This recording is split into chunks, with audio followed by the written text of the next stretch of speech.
What's it stand for? Live a life of significance. That's right up your alley. Yeah, that and fucking DDOE, daily dose of encouragement. That's right. Daily dose. I mean, that's, I think, the biggest thing that we want to get across, right? You can do it. That's it. You guys bridging civil tension saying you can do it. You can get do past it. this. Oh, man, long. And you can get past this, right? Hey, Right. Be right with you, Doc. All Hang right. in there. Have a great show, guys. Yes, sir. Ken, I will talk to you later. All right. Have a great day. Good show. Thank you, brother. Hopefully that chair's not going to fall. Let's go. Stay warm, gentlemen.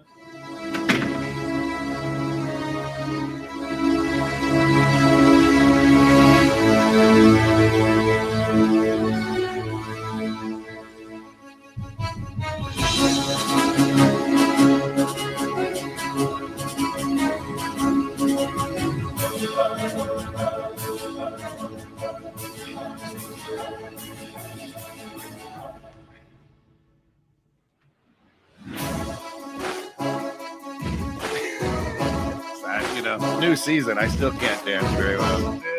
Here we go. That music can only mean one thing. It's time for Bridging Civil Tension here at 21.6 The Net. Bridging Civil Tension with Phil Wallace, entrepreneur, best-selling author. This guy is just amazing coach, mentor, helping businesses succeed. And he's back for another season with outstanding ideas and energy. And of course, myself, the white Uncle Phil, Kent Deke Jones, the myth, the legend, and here we are. And great season coming up. This is new season. We're going to have incredible people on. We're going to highlight a bunch of people who own businesses who have struggled and know what we're talking about. Right. But here on Bridging Civil Tension, we feel it's better to build a bridge, meet each other in the middle. And if we don't like each other, walk opposite ways, leave the bridge. Don't blow it up. And of course, with us this morning, you're going to see him online. Our good friend, you might have seen him on Two Bald Guys and Mike. Dr. Stan, aka Dr. Breakthrough. Doc, how are you this morning? Man, I'm blessed and highly favored, just like the both of you. What a privilege and a pleasure, a treat and a treasure, a joy beyond measure to be with you this morning. Thank you, sir. Of course, we are talking about what we wanted to start off this new season with was, hey, are we rewriting history? Are we erasing history? Or was it just simply omitted? Now, for those of you who don't know Dr. Stan Harris, she's saying we can hear you, or we can heat you. Oh, they must. They must. Maybe she said you can hear you because Scott was in here talking. Which is gotcha. But Dr. Stan, of course, author, working on. Is it your 8th book as well? Yes, sir. Yes. So best-selling author, motivational speaker. No, not motivational speaker. I'm the world's first breakthrough speaker. There's a difference. Right. See, the motivational speaker is like trying to get the caterpillar to move a little faster. I assist the caterpillar into the cocoon, and then eventually out of the cocoon is a beautiful butterfly. So it's beyond motivation, the total transformation. Ooh. And of course, now you may not know this, but he's also one of the world's best in a discipline of martial arts, and you might see a trophy or 20 behind him. Oh, you mean these things here? Man, I'm just telling you a good sign, man. Hey, I got a garage full. The wife said enough is enough. Now, here's why I wanted to have Dr. Breakthrough on is you actually have taught history as a professor, yeah? Yes, sir.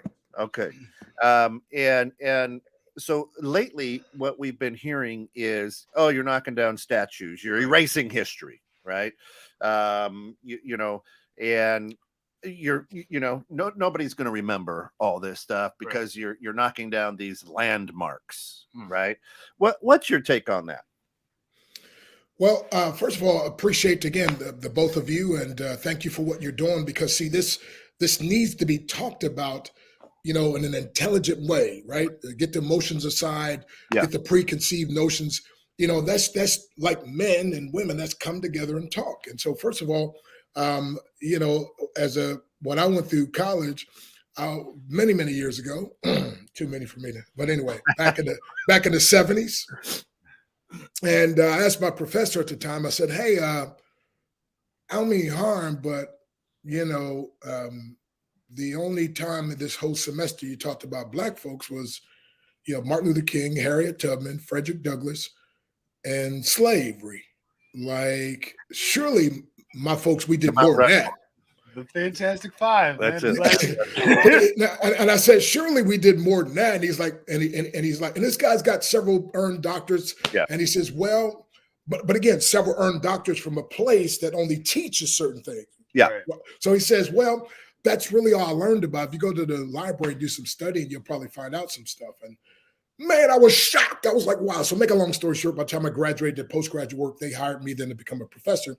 And one of the things they wanted me to teach was Black history. And I said, no, I won't do it. And he's like, what do you mean? Don't you? I said, no. There's no such thing as Black history per se. I said, what I will teach is the role of Blacks in American history, because what you call Black history is been purposely omitted oftentimes from the history books. Right. So all we need to do is just, if somebody did something good, cover them. But here's the crazy thing about it. So if you wanted to learn primarily about white folks, you went to the regular history class. Right. But if you wanted to learn about what Black folks did, their contribution in history, you had to come to my class. And I went to the professor. I said, dude, I did all this studying. I got all the, why don't you just take it? You just teach a class. And he's like, well, I don't have time for all those people. That was his exact words, right? Wow. So, and again, so by default, I had to continue to teach that. But what I'm saying is and one of the times I had a Black student come in and sit down, and she said to me, she said, Doc, I just got to ask you a question. I said, what's that? She said, is it okay to be Black? Excuse me? That's Yeah. permission. Right. I'm looking at her and I'm like, what color are you? She said, well, I'm Black. Your mom and dad. I said, well, why would you ask me that? Right? And here's what she said, and it broke my heart. And it made me understand why what you're doing now is so important. She said, well, and again, every place is not like this, but at this particular college, she said, all the speakers and teachers are white except for you. And she said, in the history class, all they teach us is, again, primarily about the contributions of white folks. And she's like, the only time I hear about my people is when we did something wrong, communists, rabble-rousers was causing trouble. And she's like, I was just wondering, is it okay to be Black? And so I actually did a whole training on it's okay to be Black. God made you that way. But let me just start off by saying this, and here's what I had to help people understand. Because when we talk about racial tension and reconciliation, the first thing we got to do, and by the way, I was actually going to have a challenge on a racial reconciliation challenge. Okay. And one of the things that is all starts with this. First of all, you understand there's only one race. So that's the biggest thing right there, misnomer. There's only one race, and that's the human race. And there's just different hues and different sizes. It's like a little boy was at the zoo with his dad, and his dad said, son, you want a balloon? He said, yes. And he said, well, which one you want? There was all these different colors, And he said, well, I don't want the black one. He said, well, why? He said, well, because, I want one that goes high. And the dad said, son, he said, how high a balloon goes is not based on what's on the outside. It's how much helium is on the inside. And Dr. King said it best years ago, fleecy locks and black complexion cannot forfeit nature's claim. Skin may differ, but affection dwells in black and white the same. Rise so tall as to reach the pole, to glance at the ocean at a span. I must be measured by my soul. The mind is the standard of a man. But I like to add, no, it's God's imprint that's the standard of a man or of a woman. When I say man, by the way, I mean mankind, which is both male and female. So here's the whole thing. We got to bridge the gap. And to bridge that gap, my friend, here's in a nutshell. And I challenge people, we got to die to pride so we can bridge the divide. Ooh, let me say that again. Oh, that's good. We've got to die to pride to bridge the divide. And so when we sacrifice our pride to bridge the divide, now we can actually have reconciliation and get things going. So that's a little long answer, but anyway, there you go. All right. So I now, love it. so now, um, there's two ways, and I want to ask you guys this is now. So, and I don't know. I'm just going to say this is aren't y'all just playing the victim? You guys now you're speaking up in 2020, 2021, 2022, and playing the victim. Now, I was speaking like this back in 1980, Right. and started teaching courses on it, right? And Uh-huh. challenging the quote unquote authorities. But so, and that's one of the things, by the way, I talk about, and that's a great thing. And I'll defer to our brother here in just a minute. But as far as the victim thing, that's one of the things I teach people. Literally, I personally went from being a victim to being a victimizer, but eventually to being a victor. Let me give you my story. I'm a 6-year-old boy. I'm out in the middle of the field playing. A gang of teenagers come my way. I'm so afraid I freeze in my truck. I'm a 6-year-old boy. I mean, and I'm just playing the field. And this time I'm not doing anything wrong, right? I was a pretty bad kid. But this time I wasn't doing wrong, right? Yeah.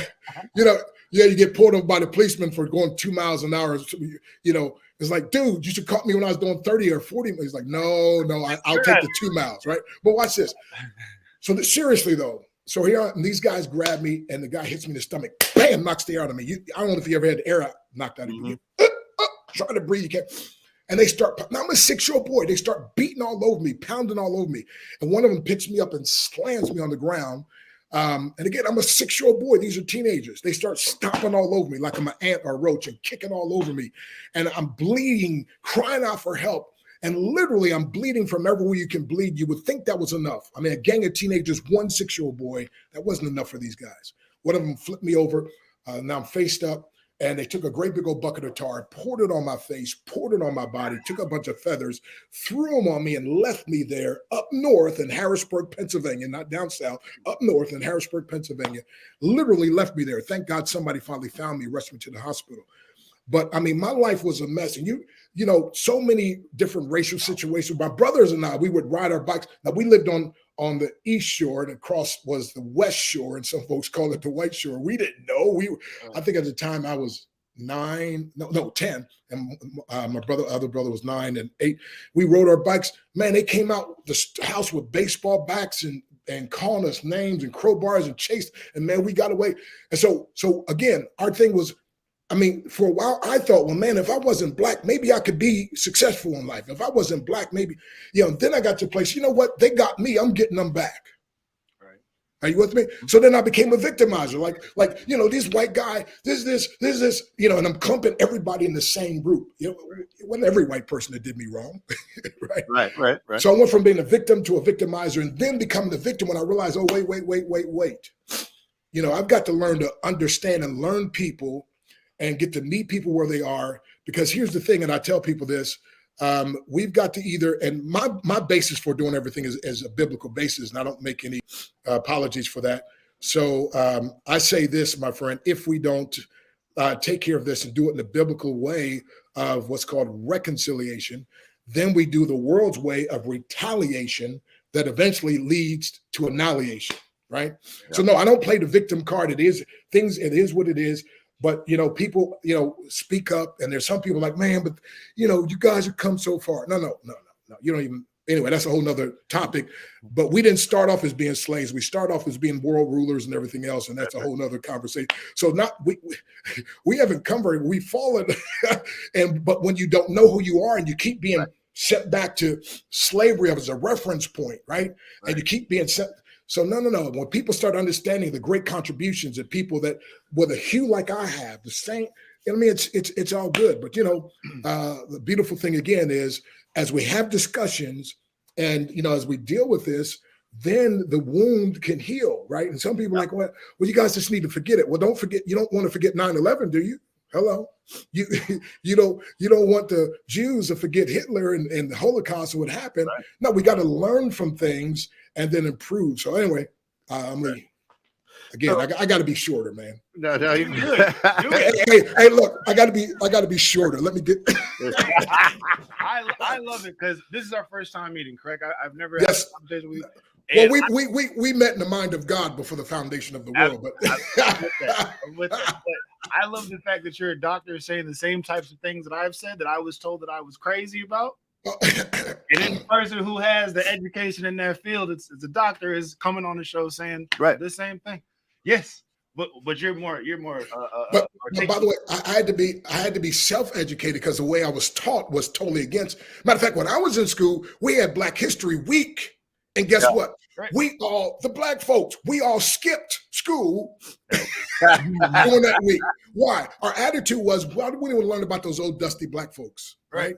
And number two, it wasn't. We didn't get any credit, so it was non-accredited. So it's like, okay, that means it's not as important as this other stuff. So if it's not that important, we don't have to be there. You see what I'm saying? Yeah. So there's some things that affect the mentality of all of us. And sometimes I tell people, sometimes black on black prejudice is the worst prejudice I ever had to deal with, right? So prejudice, the word prejudice, pre, which means before, judgos in the Latin, judge, to judge before the facts are in. And so the Bible teaches us not to do that. And so the Bible says, judge not a unrighteous judgment, but don't judge according to appearance, but judge righteous judgment. And that is, I can't come to a conclusion before the facts are in. So we can't have somebody being guilty before the facts are in, right? And so, but again, if we treat people, and as the Bible teaches us to honor people, see, that's the simplest thing. If we just honor each other, if we just give proper honor, right, then we are going to get along fine, and we're going to erase a lot of this stuff and correct a lot of this stuff. But when we're dishonoring in our speech and dishonoring in our thought process, and we're wanting to hold on to these old thoughts just because mama said it this way, and grandmama and great-great-grandmama, and and all that kind of stuff, right? Well, Go. So I think the one thing is, like, for instance, if I was trying to understand you, right, and kind of how you grew up and then things like that to get to what led you to be able to think how you think today. Yes, sir. You shared with us the story about, being jumped by those teenagers and being tarred. I can't understand you unless I understand what you've been through. And to try to force you to, well, you got to leave that part out. You got to leave the jump. Well, being jumped by those kids and tarred is kind of what happened. Well, you're a victim if you no, this is just my story. You're still Dr. Breakthrough here. It's just this is what you went through here. Right. So this is why you move a certain way. You had this, you understood this part of town, you decided to change it. I think in a lot of these conversations when we're trying to bridge, they're like, fast forward that part. That's victim. You were followed by police officers. That's victim. Well, they made you get faced down on golf course. You're a victim. You're followed in clothes. That victim. Like, I'm just sharing you what I've been through. The same way that you share if someone messed up your Starbucks order. And we hear about that on Facebook, and you went on Yelp and you gave a bad review, but I'm not allowed to talk about guns in my face by the boy. Like Jay Quellen. It's like my oldest son, second degree black belt, by the way, and poet, incredible guy. But he called me one day when he's still in the Marines. He's like, "Dad, you're not going to believe what just happened." And I said, "What?" He said, "I just got stopped by a policeman." He said, you talk about driving while black, which he's experienced when we would travel as a family in our motorhome. I got stopped so many times we're talking about back in the 80s again. I got stopped so many times by the police. They just wanted to know whose motorhome I had. And so I'm teaching my son to respect authorities. And he's like, well, Dad, why? That don't make sense. I was like, well, son, sometimes, some things that, anyway, so he said, he calls me, says, Dad, I've heard you talk about things and I've seen a few things. He said, but, I guess you've kind of protected us or whatever. He said, but I just got stopped by the police walking while black. He's like, I'm like literally not even 100 feet from my apartment. They pulled me over this. I didn't have any ID on because I just went out for a walk. And so he said, Dad, it was like, it's crazy. He said, I used to think you was a little overboard. He said, but now some of this stuff's starting to happen to me. I see what you're talking about. Yeah. Why you guys make such a big deal about that? I've got a white friend that's happened to. Well, exactly. Hey, right. How far are you from Pittsburgh? Well, Harrisburg is 4 hours from Pittsburgh, but now I've transplanted down to Dallas, just an hour north of Dallas, Texas. Okay. So my family's in Grapevine. Oh man, okay, yeah. So 30 minutes away. Right. So imagine being in Colleyville and Grapevine and being told for walking, get back to DeSoto. Right. Why get back to Elgin when I'm in a Crystal Lake block party? I understand that you stopped me for whatever reason. For whatever reason, you shine the spotlight. a little excessive for a 7th grader. But what made you tell me to get back to Elgin on a block party for residents of this street? Yeah. That's the part that is like, I don't think that happened to my white friends, or they were told, get back to Vernon Hills or Lake Forest. None of them were told that. They belonged here. I didn't. Right. And throughout history, though, again, now, are we rewriting it? Are we erasing it? What's happening? We know what we've been programmed to know. Right. And through time here in America, anyway, I've never been outside of America, so I can't speak for the world on this. But here in America, it's totally different. But anyway, go ahead. Right. So, but here in America, it is very white history. Right.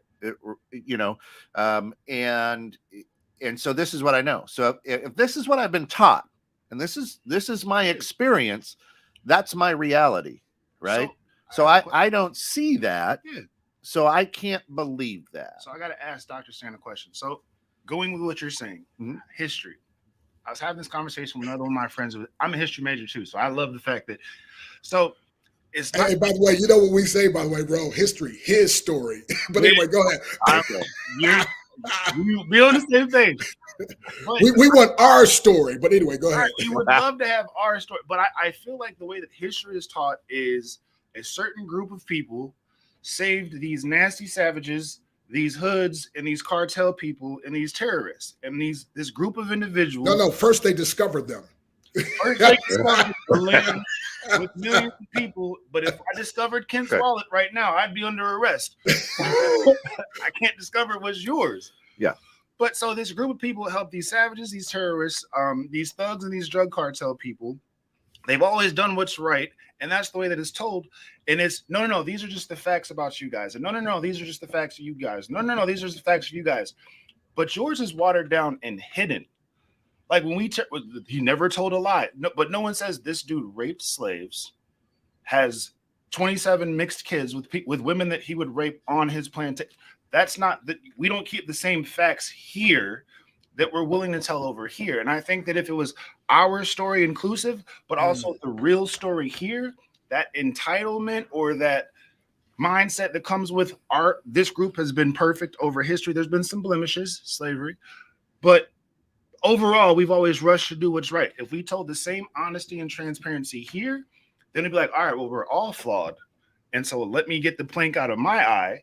Before I talk about you thugs and hooligans and heathens and terrorists. Well, sure, but we are the nation of opportunity, the land of the free, the home of the brave. And if I show that dirty side of my clothes, then maybe I'm not that person. Right, see, that's why I love the Bible. Because see, the Bible tells me the good about a guy and the bad, right? He doesn't just tell me David's this great guy that kills Goliath. Oh no, it tells me David committed adultery. David had a man killed.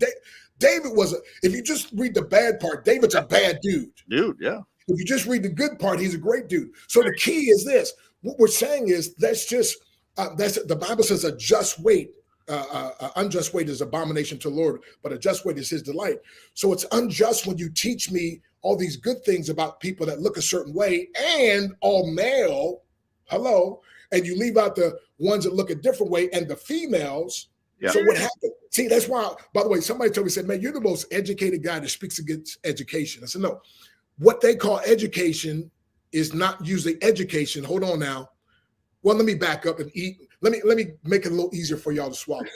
No guilt, no shame, no blame, just the truth, because the truth is the only thing that can set us free. Correct. And sometimes truth sounds like hate to those who hate the truth. Ooh. Don't bow your head. Ain't time to pray yet. Okay, well, watch this. So here's the thing, though. So here's the thing. If you only teach, like you said, so-called education is really indoctrination. Hello. Mm-hmm. See, when you go to school, think about it. When you go to school, they grade you based on how well you can regurgitate back to them what they taught you. Correct. Which means if what they taught you is wrong, you now have a degree in error. That is correct. But because in this society, the more degrees you supposedly have, right, which that's a whole nother misnomer too. Right? But anyway, but so what I'm saying is this. So the Bible says, my people destroy for lack of knowledge. But here's what I say.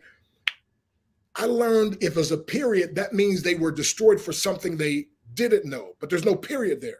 Watch this. It reads on. My people destroy for lack of knowledge because thou hast rejected knowledge. Now, why would somebody reject knowledge? Because they thought they already knew. And that's the problem we have. See, we're having conversations like this. Some people are like, man, you guys are doing pretty good, but now I'm turning you off. Right?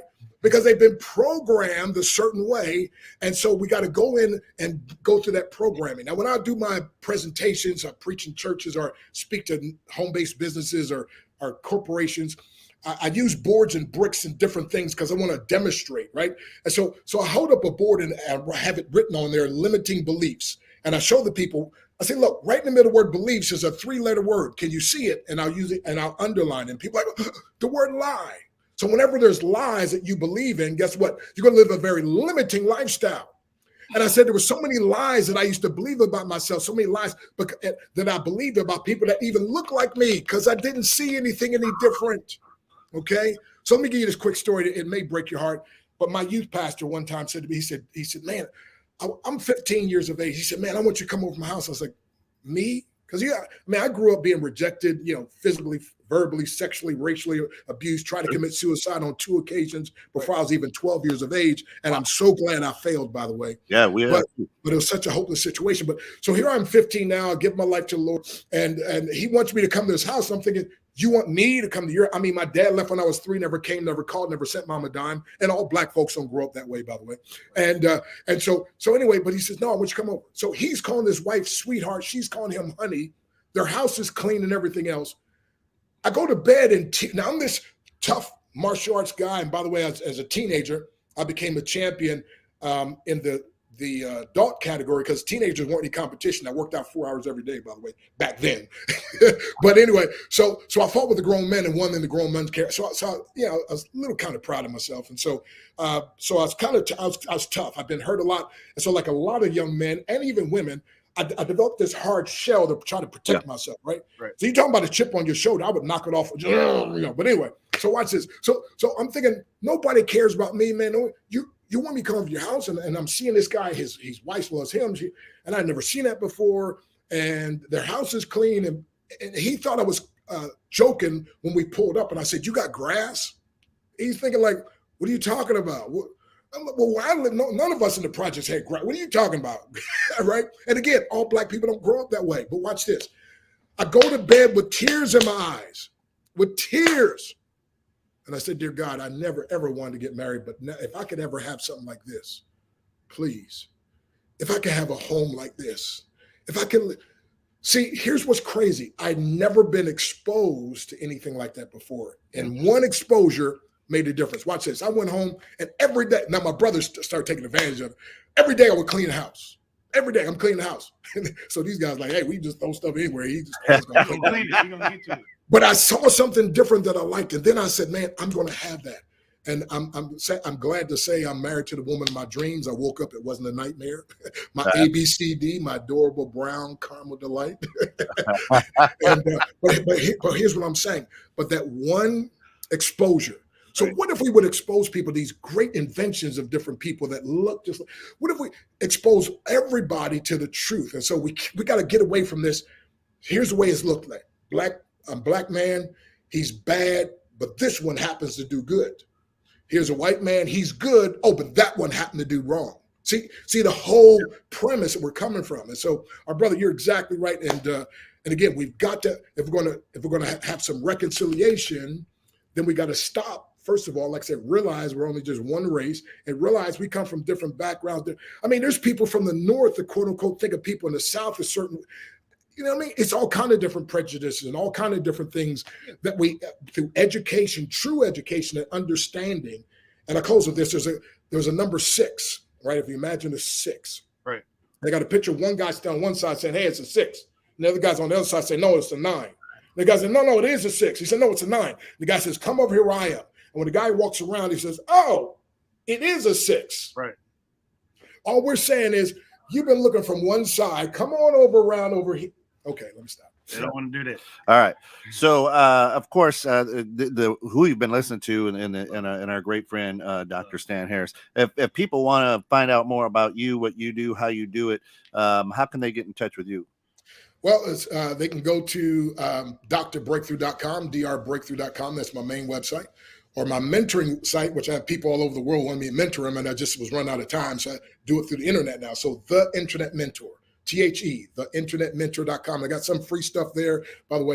And then you can just call me at 717-275-3508. Again, 717-275-3508. Absolutely. And just remember, if it's going to be, it's up to me. And we each have to take personal responsibility, which means respond with ability.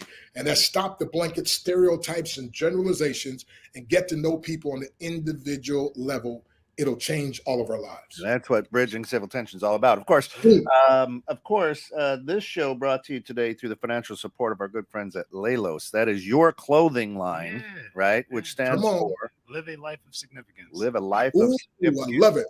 And of course, everybody who watches the show and knows about 216net knows that back right before Thanksgiving, one of the owners here passed away from COVID. And we're trying to raise some money and awareness to help out his family with bills and things like that. And I want to show you what Phil put together. And we'll with the great people from Hyperstitch. Yep, with the great people. Thank you so much, Ms. Ritter. Thank you, Sarah White. Take a look. That's Wow. Uncle Pete. Incredible T-shirt with the Wow. likeness of Uncle Pete on it. So if you want, we'll have a link out on our website, www.216thenet, that'll connect over to Lelos, and the proceeds from this all will go to Pete's family to help out with bills and things of that nature. But just a killer shirt with the likeness of Uncle Pete on it. God rest his soul. But a way for him to continue to live on. Wow. For Phil. Hey, Phil, thank you, Phil. And thank you, Kent, for what you guys are doing, man. Appreciate it. Absolutely. Well, being around for what you're doing. Being around guys like you makes it real easy for me. So here's the question now, that because in history and Doc, you said you went from being a victim to a victimizer. Are we in a victor? To the victor, right? Yeah, right. to eventually, right? Right. Had to grow through that. So, are we in a spot in history now where the white folk, right, the Caucasians, are being victimized? In other words, there are now, my daughter got her master's degree from Adler University, a great university in downtown, but was learning what was it called? White guilt. Because you're born white, you are racist and guilty. And now it has that coin totally flipped to where, hey, because you're white, a little bit of payback, bitches. Here you go. Yeah. Watch the language now. Watch it. I don't feel like it is. I feel like, and I don't like to say one-offs. And doctor, correct me if I'm. We don't want to teach white guilt. Like when I converse with the blacks, we don't say like make Kent feel guilty for his white skin. Yeah. We should do that, Marcus. And we don't dap up, and then that's how we end it. Someone else said that we should be totally left field, and then to make up, then do guilt. Right. But that's not when we have these conversations what we want you guys to feel. It's just like, no, just keep it even and just keep the same transparency and honesty for the good and the bad of everybody, not just of minorities. Yeah. So I don't necessarily feel that. But if I was going to say, I sat through a white guilt class and I hated it. Sit through a regular history class. We just talked about it. Yeah. Watch any TV show. We just talked about it. How many black heroes do you see as doctors? None of them. None of CEOs on TV open. None of them. Without scandal that gets blown up. Not many. You got to make it through the gauntlet. So if you're programmed that the only way that you're going to be portrayed is this horrible image, that when you are good, it's a one-off. Then one class is a day in the life. Mm-hmm. And we're told every week on this show that she'd be playing the victim if she said it hurt. Right. That's what we're told. Well, if I say, bro, why am I only showing it? But why have I got a cut and you put salt in it and I go, ow, you're sensitive. You're too sensitive. Dude, I got a cut. You put salt in it, right? Right. So here's the thing. None of this is going to go away. It's got to be dealt with, and you're always going to have people trying from, dude, it is what it is. Like I said, no guilt, no shame, no blame, just the truth. And the truth is the only thing that sets you free. And sometimes the truth hurts. Sometimes the truth is uncomfortable. And here's the problem. People don't want to come outside their comfort zone. See, I used to have a comfort zone where I knew I could not fail. And the same four walls and busy work were really more like jail. I longed so much to do the things I'd never done before, but stayed inside my comfort zone and paced the same old floor. I said it didn't matter that I wasn't doing much. I said I didn't care for things like diamonds, cars, and such. I claimed to be so busy with the things inside my zone, but deep inside I longed for some sweet victory of my own. I couldn't let my life go by just watching others win. I held my breath and took a step to let the change begin. I took a step, and with new strength I'd never felt before, I kissed my comfort zone goodbye and closed and locked the door. If you are in the comfort zone afraid to venture out, remember that all winners were at one time filled with doubt. A word of praise and strength or two can set you free. Man, let's mess it in. But anyway, but the whole thing is life begins at the end of your comfort zone. The way I got the name Dr. Breakthrough is I had to learn to break through all this stuff that seemed to be hurdles, that seemed to be, and there's barriers, all kind of barriers, and this quote unquote white guilt is another barrier they're trying to put up, my friend. We've got to break that down. So no. Let's get down, like I said, let's get to know people as individuals. Yeah. And by the way, when you teach me history, why not tell me about Crispus Attucks, the first to die, the first to defy and the first to die for American independence, a black man who was a slave that George Washington said, we want no vagabonds to fight, no blacks or vagabonds. But 5,000 free blacks said, no, this is our country. We're going to fight. Teach me about stuff like that. I'm not going to be anti-American, but let other white folks know about that. Now they won't be saying silly stuff to me like, oh, you're a real credit to your race. I never met a black man like you before. Oh, my goodness, you are just something. Jeez Louise. You sure you Now, but you don't sound black. Why? Because I know how to totally promulgate my esoteric cogitations and articulate my superficial sentimentalities with amicable and philosophical psychological observation. That just means say what you mean without using big words, man. Anybody can learn that. So we had this actually this morning. I don't know if you caught this.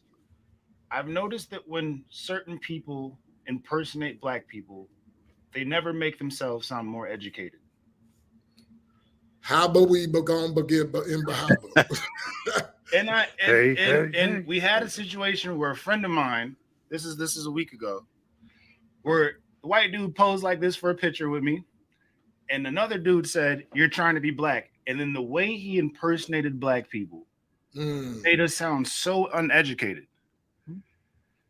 And that's what you see. It doesn't matter how I sound, doesn't matter how you sound. In his mind, right, we sound like jive and this and this.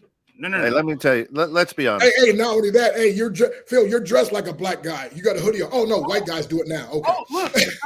We can wear hoodies all throughout this office. I wore it one day. You remember? Same part. That's it. I look like a blood. Brother, I write Christian books. How do I look like a blood? Yeah. Well, because it doesn't matter how educated I sound. It doesn't matter if my book went a word on Amazon. Only thing you'll see is what you want to see. And as soon as you get a glimpse of what you're looking for, that's all I am to you. Because that's what you're programmed to look for with black people. You're not that Phil made a shirt that's live a life of significance and he gives the proceeds to kids. You saw that hoodie and you thought I was a gang member. Oh no, you're a good one, Phil. You're a good one.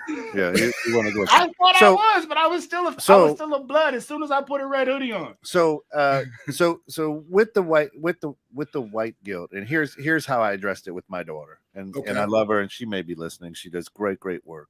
She's incredible at what she does, and I'm blessed to have her. Look at her father. You see what I'm saying? She made me. My kids made me who I am. So I said, listen, I go. If you feel guilty because of the color of your skin, you're saying that God made a mistake because you didn't choose the color of your skin. Right. God gave that to you. Right. So my God doesn't make mistakes. Well, right? So the idea is this: is if you believe in your heart of heart and you love God with everything you got, then you can't be guilty for who He created you to be, right? You can feel guilty for the way you act and not listening and following in those footsteps, right? But just the same way as somebody is not ignorant because of the color of their skin, right? Because this is who God made, and we're all brothers and sisters in that way. I just want to say, Jessica puts up there, it's very apparent to that you prayed before this conversation because it's coming through fire. Thank you, Dr. Breakthrough. Loving your energy. Do you think it was important for you to heal your pain, have acceptance before you were able to get your message across effectively? I think a lot is lost in our pain because of our hurt. Yeah, see, hurt people tend to hurt people, but hurt people who have been healed tend to be able to help people. Oh, come on. See, that's one of the things I had to realize. See, what happened, a lot of the stuff that happened to me is like, that's somebody who's hurt, right? And so out of their hurt, their pain, or their jealousy, whatever it is, right? Mm-hmm. So, but I'm not going to, like one of my teachers taught me, never lower yourself to a hothead or somebody else's level. Well, I had to realize that with other situations as well, right? And it's a constant battle. But again, I'm not going to lower myself. And the only time we should ever look down on anybody is to give them a hand to help lift them up, right? But here's the key. If we could just live and see people through the eyes of God, right? See people through the eyes of God. Because see, in John chapter 4, I close this real quick biblical story. And again, just historically, but Jesus went through Samaria. Now Samaria, what was that? You had the Assyrians who were black that intermarried with the Jews. They converged on the Jews in 722 BC, took them into captivity. They had a half-breed race, half Jew, half Gentile. So they became Samaritans. The worst thing you can call somebody back then wasn't the N word, it was the S word, a Samaritan. Okay. And that's what they said about Jesus. Say we're not well, thou art a Samaritan, and that's the devil. Now, whenever a Jew went from Judea to Galilee, they took the long route. But Jesus has said, John 4:4, he must needs go through Samaria. Why? He had just got done preaching the John 3:16 gospel for whosoever shall, whosoever gospel. Now he's going to demonstrate to his disciples, and he goes and he talks to this woman. First of all, it was against the law for a rabbi to talk to a woman in public. He broke that. See, I'm Dr. Breakthrough. See, I had to learn to break some stuff through some stuff. I got that from Jesus. Then get this down. This woman wasn't just a regular woman. She was a bad woman. The women came in the morning to get the water, but she had to come later on when it was hot in the afternoon because none other women would identify with her. She'd been married and divorced 5 times and was shacked up with a guy. Right. Hello. And Jesus said, no, but I got to go through Samaria. There's a woman I'm going to. And by the time he dealt with her as a human being, now he told her, he said, now you've been married 5 times. The one you're with now is not your husband. Right. So he did tell her the truth. Right. But he didn't tell her the truth, putting her down, trying to shame her, but getting her to understand that, hey, I'm going to deal with you as an individual, and I'm here for you. By the time he gets done, she's so excited, she drops her water pot, run to the city and said, man, you got to come meet this guy. It's incredible, right? And because she said, the Jews have no dealings with the Gentiles. What are you doing? He's like, woman, this ain't no regular Jew. No, you don't understand what's going on here, right? And so he looked at her with the eyes of God, and he was able to have this woman to be totally transformed because he saw the potential in her. And if we could see each other that way and stop all this looking at people through our own preconceived notions, and it's very hard. That's why we've got to be retrained, re-educated, my friend, because again, even all kinds of things, even money. That's one of the things I really teach a lot of people about, right? Is they've been trained the wrong thing about money. I got to help them to go through that because I had to go through that as well. So, but again, we're all in the learning process. And again, thank you, Phil. Thank you, Kip, because what we're doing today is going to help some people, those who are open, right, to start peeling some things back. And so God bless you. Thank you. We hope. Right? When you talked about it, you said the word lies and the word believe, and a lot of people have their preconceived notions and things that they believe, whether that's about races, Democrat, Republican, right, whatever, the things that they believe. And then you also talked about my people are destroyed through a lack of knowledge, not available knowledge. Right? It's available. It's not knowledge. It's not knowledge they didn't know. It's knowledge they refused to know because they thought they already knew. Right. But it's out there. You're just going to have the conversation like what we're doing. Exactly. Right. And then the last part in the Bible says, restored by the renewing of your mind. Not saying, it's not saying the same, not saying as you know. Right. Being able to renew. Okay. Open-minded, open-hearted. and let's chat, right? So Ted says, if you want to end discrimination, we need to stop giving it power and handle it with peace instead of anger. Anger is met with anger. Disrespect is met with disrespect. Hate is met with hate. Teaching people a whole race is bad creates these things. We are individuals. We need to remember that not everyone thinks with prejudices. Correct. Right. But that's what we're saying. I don't think we're erasing. No, all of us think with prejudices until we get our minds renewed. Everybody. Don't play that game. Everybody. It may not be racial prejudice. We all got prejudices. Yeah.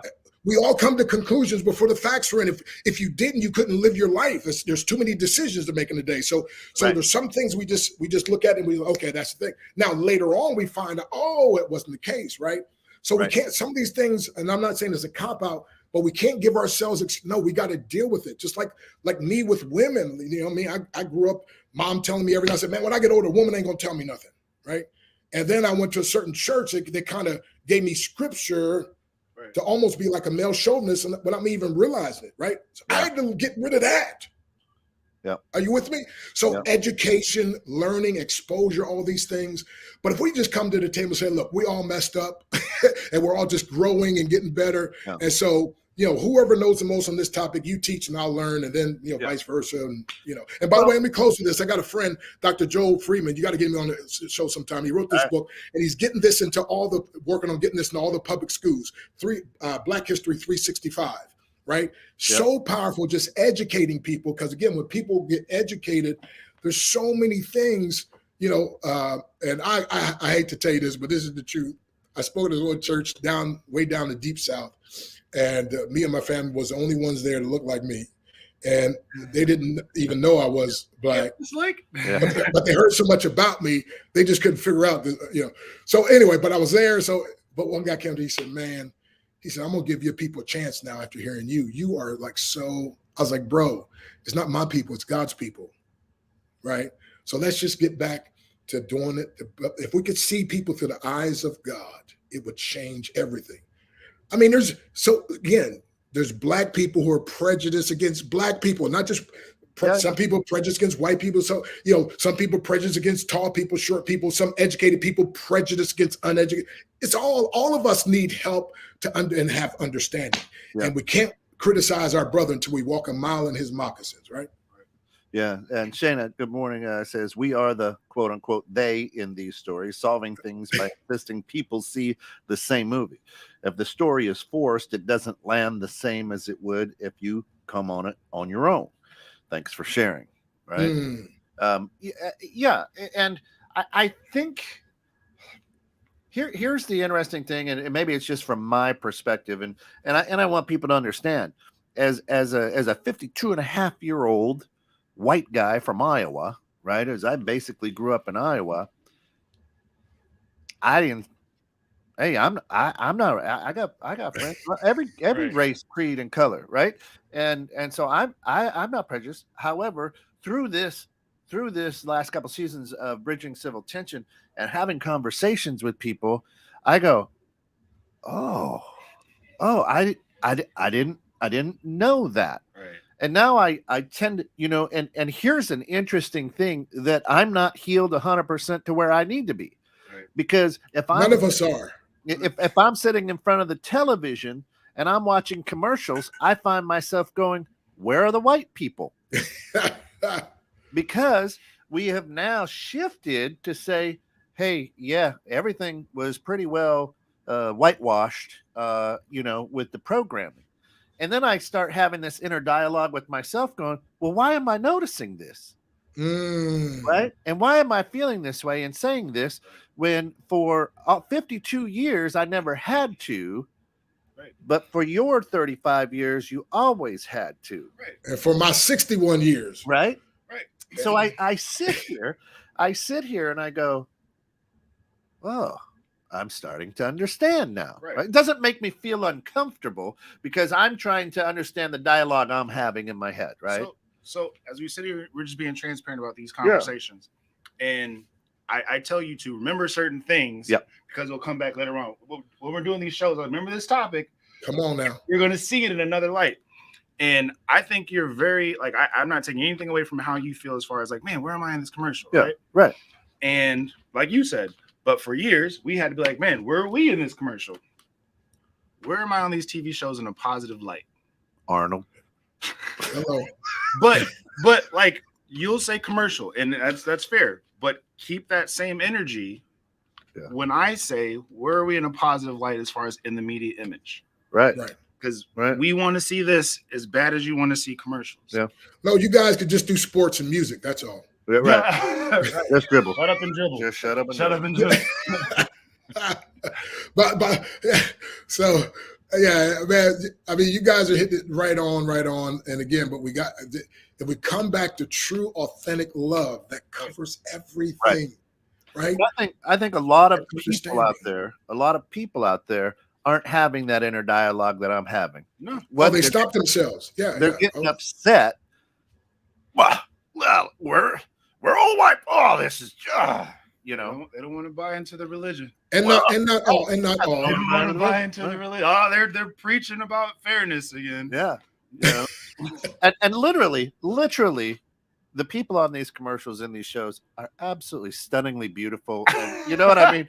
And you're just like, wow, but the weird thing is I'm trying to break through that mentality of that comfort zone of every time I click on a TV that I should see somebody that's like me.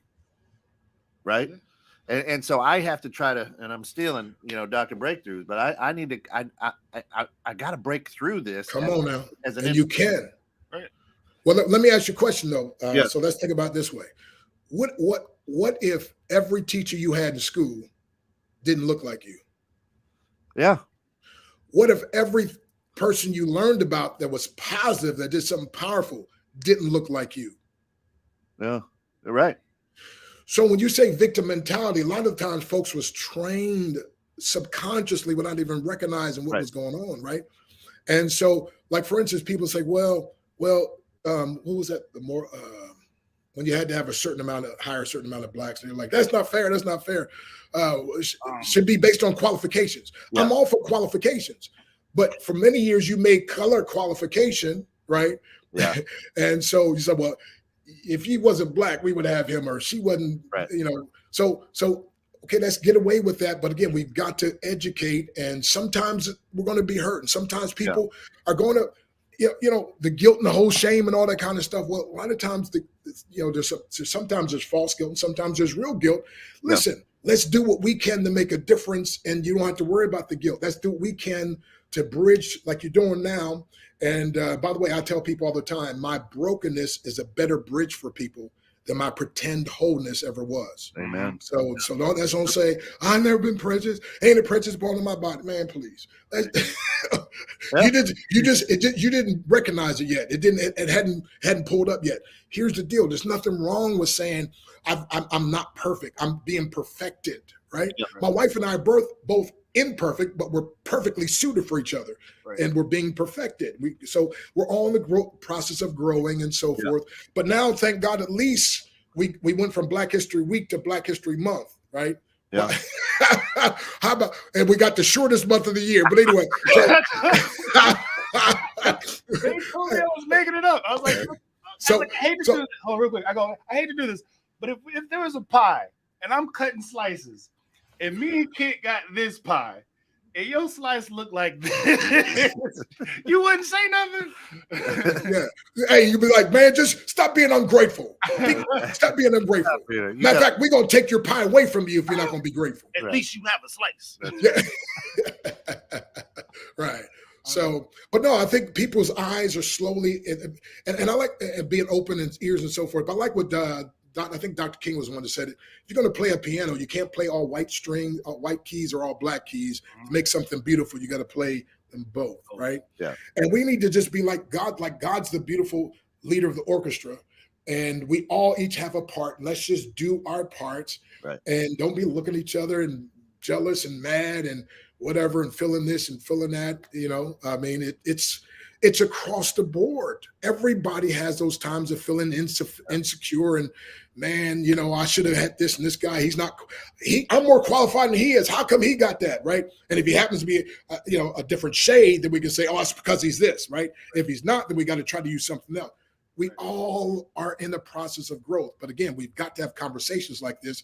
And again, we've got to come outside our comfort zone, and we got to learn to break through stuff. So one of the things I give people is this: pain and adversity, it causes some people to break, but it's a catalyst for others to break records. Right. And conversations like this cause some people to get all emotional upset, but others is like, you know what? I'm getting a breakthrough.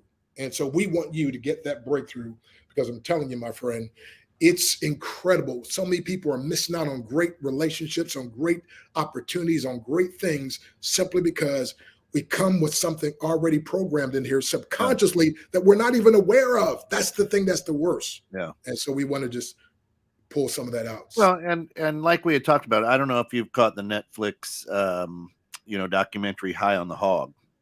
And it's a documentary on how African cuisine has built American cuisine. That's the way it's tabbed. Basically, it's Black history, quote unquote. Right? I have not seen it. No, sir. So they snuck the truth about history under the premise of a cuisine show, right? Food. And they're telling you, well, this actually came from, Jamaica, and this came from this part of Africa, and this came from, but did you know? And then they teach history. It's almost like you have to sneak it, right, and dress it up nice, right. And why do we have to do that? Right. Before we could tell the truth. and I have people tell me this. I was like, well, I can learn from you because you got a good attitude. Isn't it amazing? The same thing would happen to a white person. Okay, for instance, let's just throw this one out. It happened to a white. Here's a white guy does this crime, and what do they say? Oh, he's troubled. See, in his background, yeah, he was molested as a child. He was troubled. If you had to go through all the things he went through, you probably, I'm not condoning what he did, but you probably would end up doing the same thing. Yeah. And then when somebody like me is like, see, there they go again. That's what they do. Yeah. Are you sure we've never met before? So is change possible without pain? Usually not. Right. Usually not. I can't get bigger muscles without pain. I can't get more educated without the pain of having to study and learn and whatever, So pain is usually, especially with transformation, pain is usually associated. But my friend, there's a difference in a hurting pain versus just a pain of uncomfortable feeling. Right. And that's what many of us get, right? And sometimes, my wife would say, baby, she's really slick. She's like, baby, can I say something to you without you getting upset? Hang on. Can I bring something to you? Yeah, baby. Are you with? So sometimes asking questions and doing it away gets it across, but and then there's other times, like there's people like me. I'm a type A driven personality. Sometimes I got to get hit with a 2x4 before I get it. So we all learn different ways. And if you've acquired change without pain, hang on, because it's coming. Right? Hang on, because it's coming. And really, what we wanted, and here's the amazing thing: for the last couple seasons, Phil, you have said, if you hear this story time and time again from people all across this nation, when do you start listening to the lyrics? Right. And the amazing thing is, and that's why we're this season, we're going to bring on dynamic people. We're going to bring on people that are obviously singing the same song. Right. Now, literally, Doctor, you are saying things that Phil said in season 1 back in 2020. And now hopefully some of our listeners are going, oh, well, right. I mean, there isn't, it's not like going to church and it's the same hymn book. You're not at Walden Books getting the same hymn book to sing the same song. This is reality. It is what it is. And I think we have to start going, oh, yeah, we have to be open enough and conscious enough and secure enough in who we are to go, maybe I'm missing something here. Right. This year, I've learned that there's people who feel that we gather in the shadows to have the same sob story, so that when we get asked on our experience, our stories. Like it's the police or something, right? Make sure, hey, look, when they ask you 10 o'clock, we were together. That's right. When they ask you, you need to say that you were followed.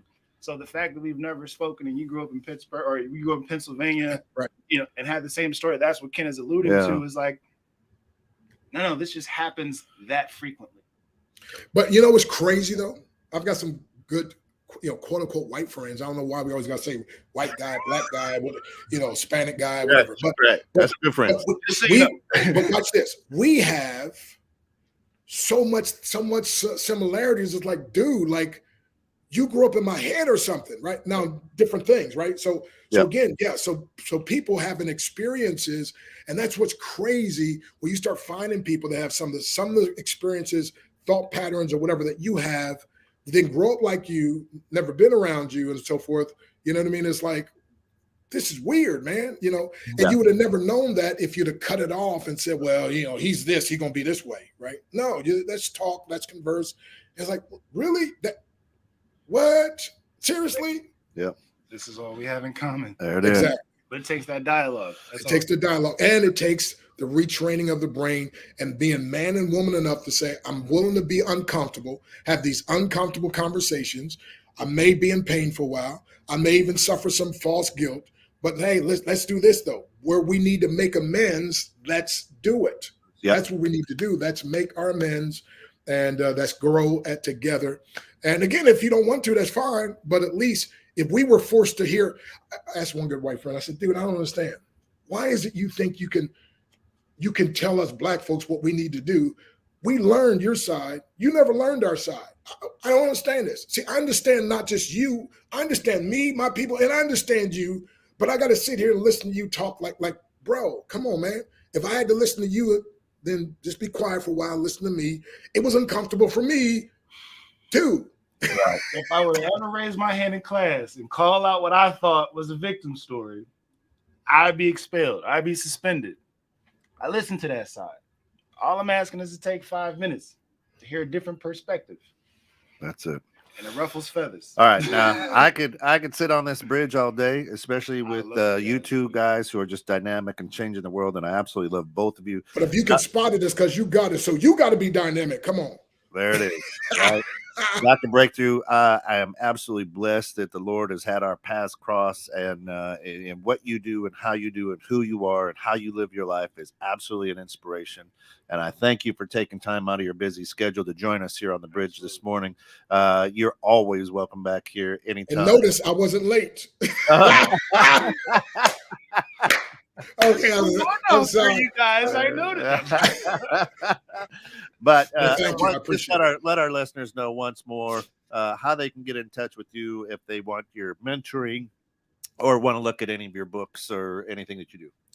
Yeah, you can go to drbreakthrough.com, just drbreak, B-R-E-A-K, drbreakthrough.com. And then for the mentoring and so forth, and I do have some free things there. If you go to theinternetmentor.com, theinternetmentor.com, and then call me, 717 area code 275-3508. My wife's like, I don't believe your cell number out in public. I'm like, I'm a speaker, I'm an author. I love for people to call me. I don't always answer. It's going to go to voicemail, and then I'll be, call them back at the time. But hey, I don't have anything to hide, and I make myself available for those that may want to. So thank you again, Trent and Phil, brother, for what you're doing. Thank you, Phil. Again, everybody, we posted the link out there.